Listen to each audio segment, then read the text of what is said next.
I don't know if a lot of people even do this anymore. I still do it. You know, I listen to thousands of Korean songs and then I put my 21 favorites of the year, which honestly, I don't even know how I rank and how I do this, but I somehow do it. I get 21 of them, 38 if you count the honorable mentions, put them all into an order and tell you guys what they are because I'm self-centered and think people care what I listen to. Let's get into this. These are my 21 favorite songs of 2021. Your favorite is probably not on here because there were thousands of songs I listened to this year from that came out of Korea. So yeah, I got K-hip-hop, I got K-R&B, I got K-pop, I've got a whole slow ballads, fast, aggressive yelling rap, and just bubblegum pop. It's all here. So you probably won't see your favorites, but I encourage you to put your faves. Keep this short because this is the first year I'm all by myself doing it. So I'm going to hopefully not make this super boring. Just dive straight into this and let's get started with number 21. I'm not doing those title cards over this year.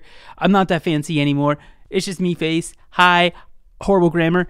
But number 21, I start off with some K-hip-hop. We have Rose the Penny, or his newest stage name, Huh, with the song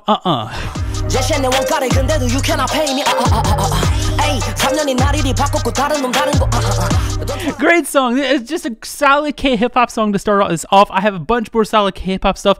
K-hip-hop went off this year. They had some amazing shit in K-hip-hop, and if you didn't check it out, I highly recommend it. Great rapidy rap type rap, if you're into that. Number 20, we are Annie.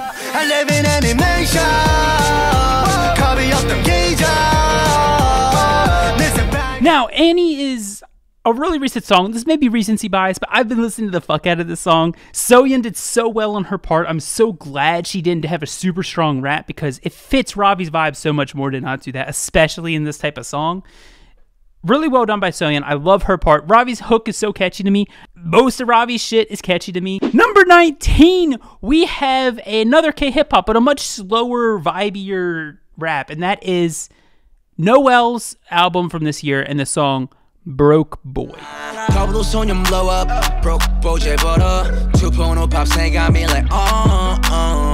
So yeah, as you just heard, it's a much slower paced, slow rap, I guess. I don't know if you want to call it a ballad. Not really a ballad, but it's definitely a slow song with rap in it, and it was pop ballads. I'm not a huge fan of them. This is what I listened to instead. Number 18, we're going to dive into some more K-hip-hop. We're going to get into some K-pop now, like actual K-pop. And we have a more aggressive, rapidy K-pop song from my boys of Mont, who are awesome. Go check this out. Now, Bumhan also released a solo Ashes, and spoiler alert, that is in my honorable mentions. But I ended up listening to Anxious a little bit more. It just has that, like, Ashes is a bit more aggressive, which you will hear later. Anxious is like a raspier, distorted, like very different sound that you would hear in K-pop and rap. Well, moving on to number 17, we have a familiar name for most K-pop fans. We got Bobby from iKON and his solo Lucky Man, which is rap album of the year. But specifically the song Let It Go.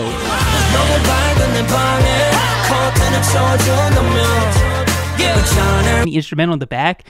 Really clean, really nice, super catchy to me. I don't know why, just super, super catchy. And I ended up listening to that one a lot too. Number 16, we have our first girl group stands. I am sorry I made you wait so long. We got Pixie. Yes, the rookie girl group Pixie. We got 2 rookie girl groups on here this year. Holy shit. But the first one we're talking about is Pixie and their B-side of Insomnia.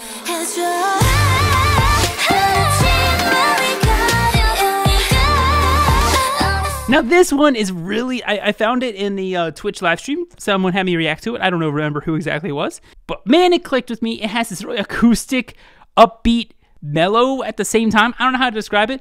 Guitar at the beginning. And it's just a very vibey song to me in K-pop. I wish more groups release stuff like this. This is the type of sound I'm really liking in K-pop right now when groups do this. Yeah, also Addicted almost made it. I don't think it's on the honorable mentions. I think it almost made the honorable mentions. Number 15, we have another female, this time a K-hip-hop rapper. Found her through Discord. Come check out the Discord link in description. Lucy Gang drops an amazing album this year. All of the songs, just like Bobby's Lucky Man. Such a good album. But my favorite off that was Death Day Party. Now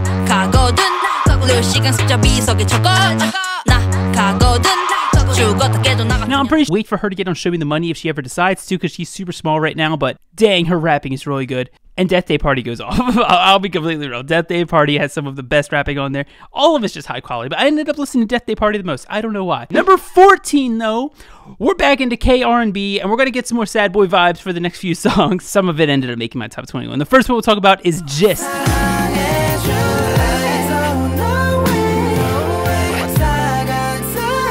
Yes, Gist did not clutter my list like he did last year, where I had like 5 Gist songs in the top 21. I restricted it to 1 this year, but that one is Would You Still Love Mellow. Great voices on both of them. I'm absolutely adore Gist. He's one of my favorite artists in Korea of all time. Continuing on the sad boy train, number 13, we have Punch Nello off of his recent album this year, Don't Love Me.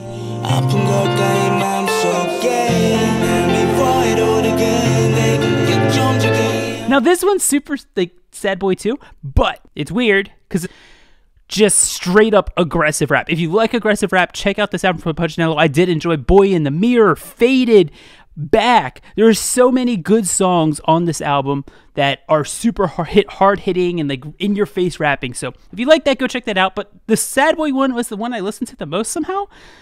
I don't know why. Number 12, we got Big Naughty's 10 Years Later with Palo Alto.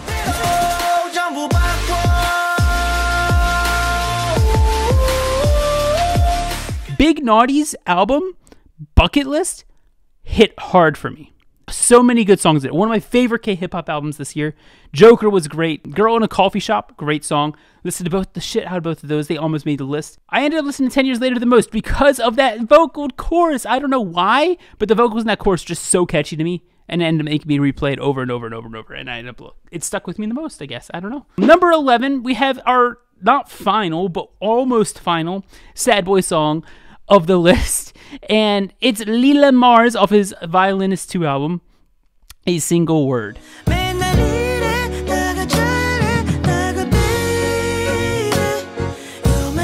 This is a feature with a girl I never heard of before called Melina. Great voice. I loved her part. But Lila Mars, I really like the sound from Lila Mars. Just like when he did the song Ambition a few years ago with all the features and everything. This like sad boy rap vocal type of thing. I don't know. I ended up listening to this album a lot too. This is a great album. Highly recommend checking it out if you like this sound specifically. The rest of it does sound similar to this. This is just my favorite song off of it. Because of the feature and itself. But let's get off the sad boy train. We passed halfway. I need to get into actual aggressive shit that you guys probably think is going to be filled with this list because I ended up liking that a lot. And the first one of aggressive thing K-hip-hop we'll talk about is Pier. Yo, did you hear that? Like, that shit hits hard. There's a lot of scream rap in there too. It's just like, if you like metal, that's like the type of rap you would like, I guess. I don't know. It's just hard-hitting scream rap with a scream hook, with like aggressively fast rapping, and just like in your face type of thing. I ended up listening to that so much in the summer. Just roll my windows down and blast that shit. Like, yeah, like head banging into the, I don't know. That got number 10. And number 9, it's not really sad boy, but we got K-pop again. Y'all, I listen to K-pop too, and we got a few more K-pops, including this, where we have Keys Hate That featuring Taeyeon. And I hate that you're happy without me, and I pray that you do what you give. This isn't really a ballad, it's just a slow song. Like, I could do these slow songs, I don't do ballads much, and Keys Hate That is just so well done with Taeyeon, and especially at the end, which is probably the part I played when they sing together in the hook. Oh my god, it's so fucking good. They sound so good together, Taeyeon and Key. I have no other words. It was just good. Number 8, we have a mix of K-pop and K-hip-hop because we have Soyeon's feature, not even a feature, Soyeon's collab with Cold on their song New Vision. I did make a video on this a few weeks ago. This might sound familiar.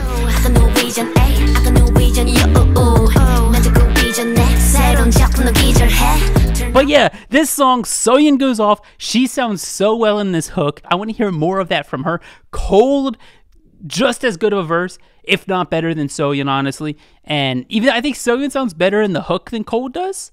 But I think I like Cold's verse a little bit more than Soyeon's, just slightly. But overall, just such a good verse that when I started listening to it, instant replay for me. Number 7, though, we have our second and only repeated artist on this list. And the second time we're hearing about them, it's Big Naughty. I loved Big Naughty this year. Even though I only get a few songs on him, for this list. I ended up loving a lot of his releases, and this is his more rapidy rap aggressive thing featuring Kid Millie. Yo, this song is another aggressive in-your-face rapping song that hits so fucking hard with Kid Millie. Go check that out if you like aggressive rapping too. It's such a good verse by Big Naughty, honestly. Kid Millie has a great verse too, but Big Naughty really shines here. He shows off that he's not just a good singer, which is really what he concentrated on this year, I think. This is like the main song where he showed off his chops rapping in his own song, and I adored it. I absolutely adored it. Number 6, we have K-pop and another girl group. Yeah, I listened to girl groups too, apparently. Actually, I listened to a lot more girl group songs this year than boy groups. But number 6 is Luna, Not Friends.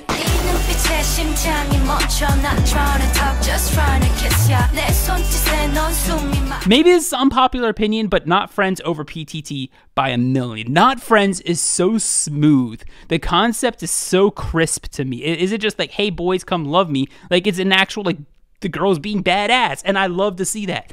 In the music video, at least. Sound-wise, it's kind of like a boy crush sound. But at least that's what the song's about. But it was a super smooth, vibey sound to it that I just had on replay, and I don't know why. Honestly, I adored it. It was one of my favorite Luna songs since Favorites, I can honestly say. As good, if not better than Favorite for me. One of my favorite Luna songs ever. Number 5, though, we're going to hit the top 5 here. And we have a producer album that's featuring PLHN and Untel. Untel was on Show Me the Money 9. PLHN is a feature in a lot of Jist songs. I had her on my list last year, actually. But it's their feature in Wavy Cake's song, Selfish People. So obviously those two are the only ones singing, and it's producer Wavy Cake.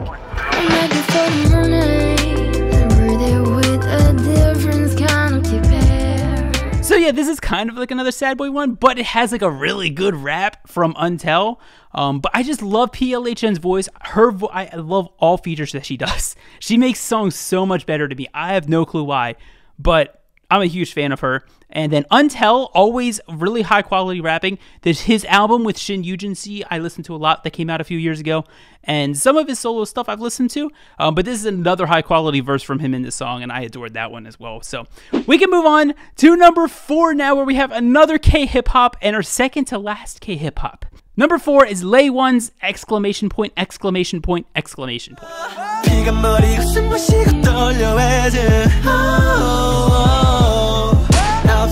That's such a weird title, but I don't know what it is. I just had this shit on repeat all throughout the spring this year. Lay One raps and even sings. The way he's able to like have space between his words and syllables and rapping is so catchy to me. Number 3, we got our final girl group on this list, but another K-pop girl group, and it's our other rookie I talked about, Purple Kiss. It's their song, Cast Pearls Before Swine.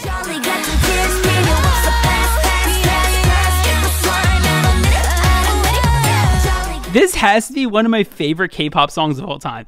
The hook is so catchy. Yuki has an not insane rap, but like a above average girl group rap. The hook is catchy as shit. Julie got some tears, pillow up, so pass, cast pearls before cast pearls before swan. It's such a catchy like train of words for me. I ended up singing along to it so much. It's got to be my favorite Purple Kiss song, one of my favorite girl group songs of all time in K-pop, one of my favorite K-pop songs of all time in K-pop. I'm going to be listening to the shit out of that in 2022 too. I don't get tired of this song.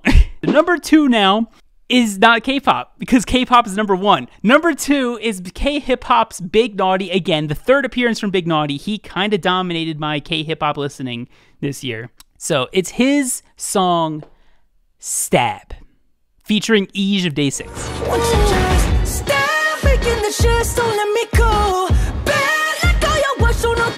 So yeah, it does feature Ij, which is fucking awesome, and Ij fits on this style of song so well. I was so happy hearing Jay's voice. Jay fits so well with how Big Naughty raps and even sings. I thought it was going to sound weird when I was hearing the teasers, and you can imagine.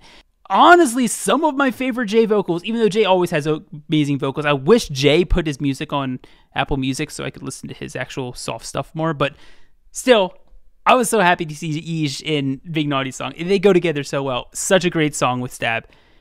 Great vocals, good rapping from Big Naughty. Not as good as Dalla Dalla's rapping, but still great rapping and everything. So yeah. With that, let me play you the honorable mentions of this long ass video so you guys can see what almost made the list.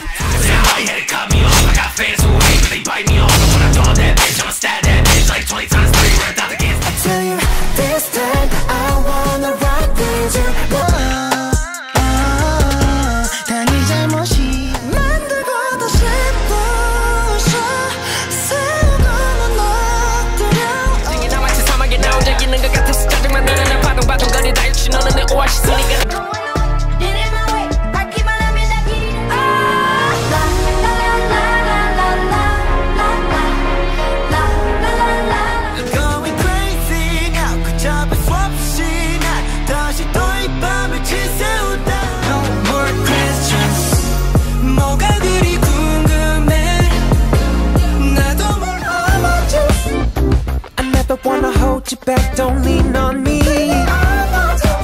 너른데도 너를 대할 때는 너름 식어가는 거를 보니 많이 모름 너에게 주는 말은 걸을 대로 걸음 그래서 난 모름 내만 일어나 let's go 몸이 더 엄하로 no no look at my new phone 우리 열 속에서 아야야야야 쏟아버려야만 해 아야야야야야 I'm a party you can run you can hide but they always find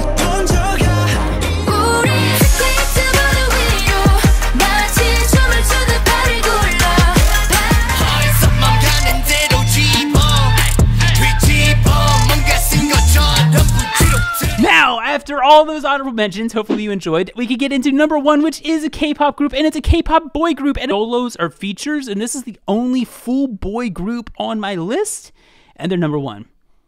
TXT. What? Matt? TXT? You never talk about TXT.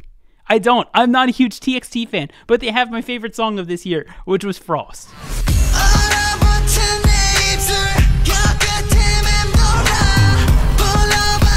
Yes, this song is goddamn one of my favorite K-pop songs that shouldn't be there for normal K-pop, and I love it. Yo, is it Taehyun's vocals in that? That sounds so good. I'm pretty sure in the pre-chorus at the beginning of the hook and stuff, like all of them just kind of go off. There isn't even rap in here, and I love it. I'm the rap song of the year doesn't even have rap in it. So take that as you will. TXT Frost is the top song for me this year. That's gonna do it for me. Put yours down in the comments below. As always, I will have a second video out. This time it's not Bryson or Cortrell, or like in years past I've had my friends do theirs. This is your list. We did if you're still watching and you have no clue what I'm talking about, on Twitch, come join us, link in the description, twitch.tv/CartKpop. We listened to every K-pop comeback of 2021, all 420 title tracks that were released this year. And we graded them as like, you know, around 30 people usually, sometimes 40, sometimes 20, depending on how many people were there, but somewhere around there.